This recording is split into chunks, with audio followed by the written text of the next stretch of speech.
هل جامعة القاهرة أحسن جامعة في مصر؟ طبعا جامعة القاهرة من الجامعات اللي ليها تاريخ طويل وكبير جدا، وهي من أول الجامعات اللي انشأت في مصر.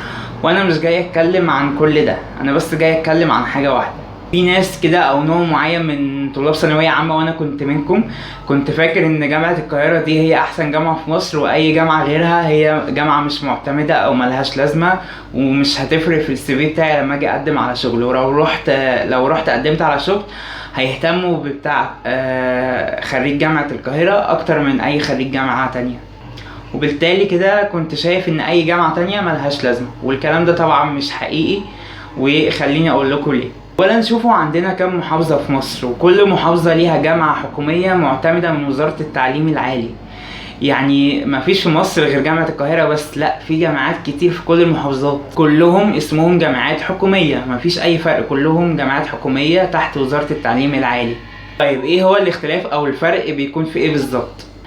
الفروقات كلها بتكون حاجات سطحية جدا، هو بيكون عبارة عن الدكاترة الموجودين ما بين كل جامعة وجامعة. هنا دكتور شاطر، هنا دكتور ما عندوش ضمير وبيستقصد الطلبة اللي معاه كأنه داخل معاهم حرب.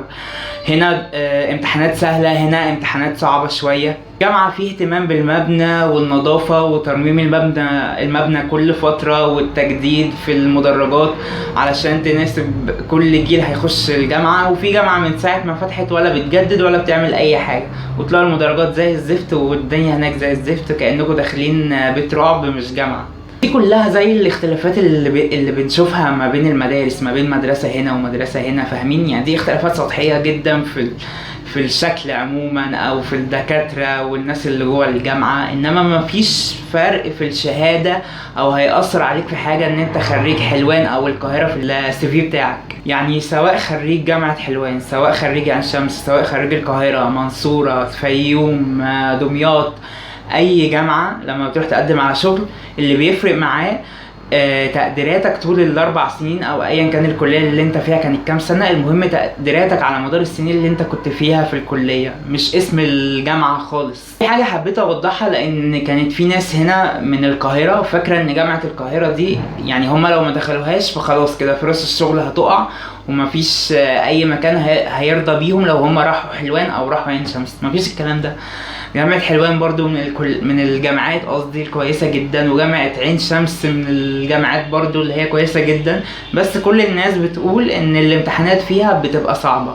في حد ممكن يشوف موضوع الامتحانات الصعبة دي ميزة، وفي حد ممكن يشوفها لا انها مش ميزة ويروح جامعة مثلا الامتحانات فيها بتبقى سهلة. بس خلوني اقول لكم في الاخر ان سواء كل الجامعات او كل الكليات مفيش حاجة في الدنيا سهلة، وكل حاجة محتاجة تعب ومجهود.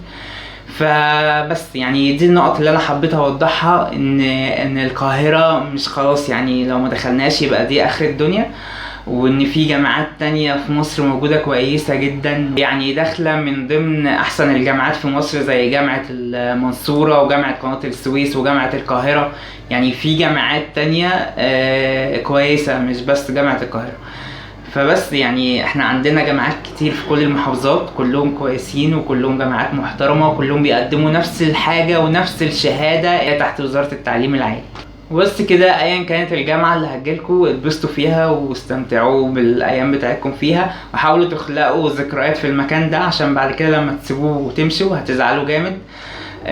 لان اول ما ناس كتير بتخلص مرحلة الجامعة دي بتزعل عليها جدا. واخر حاجة حابب اقولها ان ربنا يوفقكم. لو في اي سؤال عايزين تسألوا عنه اكتبوه في الكومنتات وانا هحاول ارد عليه.